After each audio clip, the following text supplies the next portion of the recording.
আসি আমি আসলে জানি যে আমি রান্না না করলে আমার শাশুড়ি আমার আজে বাজে কথা বলবে, তারপরে আমি শক্তি পাইনি আসলে রান্না করার।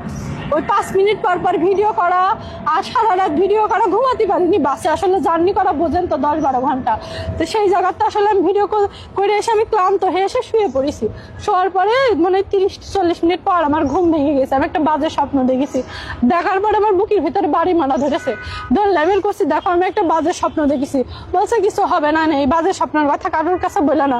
আমি স্বপ্নেই দেখছি যে কার যেন বিয়ে হচ্ছে, আর ও আমার বলছে যে কক্সবাজারের যা ঝামেলা হয়েছে ভুলায় ভেলায় নিয়ে আসছি, আমি তো ছেড়ে দেবো। এই স্বপ্নটা দেখার পর আমার বুকে ব্যথা করছে, করার পর আমি ওর কাছে বলিনি, আমি বলছি আমি খুব বাজে স্বপ্ন দেখেছি।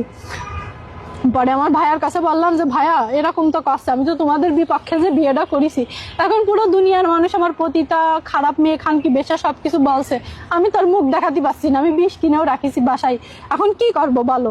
তো বলছে যে দে আলমের কাছে দে। দিলে আলম কাছে আপনার বোন উল্টো আমার মেরেছে ধরে, ওর নিয়ে সংসার করা যাবে না, হ্যান আপনারা আসেন, আমি ছেড়ে দেবো, তালাক দেবো, ওর নিয়ে আমি থাকবো না, এই কথা বলেছে। বললি আমার ভাই বলছে আচ্ছা ঠিক আছে তোমরা থাকো, আমি আসছি। তাইকে আমার গাড়িতে বের করে দিয়ে নিয়েছে, ও চলে গেল ওর মতন। দিলে পরে আমার ভাইয়ের কাছে এই যে এই ভয়েস দিয়েছে।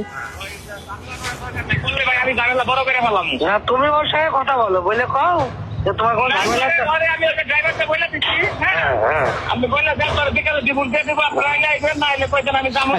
ভাইয়াকে বলেছে যে আসলে আমি অন্য সংসার করবো না, আমি ওকে ডিভোর্স দিয়ে দেবো, আপনার বোন থানায় যায় যেখানে যাই যাক, আপনারা আসেন, আমি ওকে ডিভোর্স দিয়ে দেবো, এই কথা বলেছে। তো তারপরে আমি বলেছি দেখো আমার তো খুব মারধর করছে, আসলে ভিডিওটি একরকম, ও আগের যে বউ তারও অনেক প্রতি অপবাদ দিয়েছে, আসলে সত্যি ও কোনো খারাপ কিছু করিনি, ও একটা ভালো মেয়ে।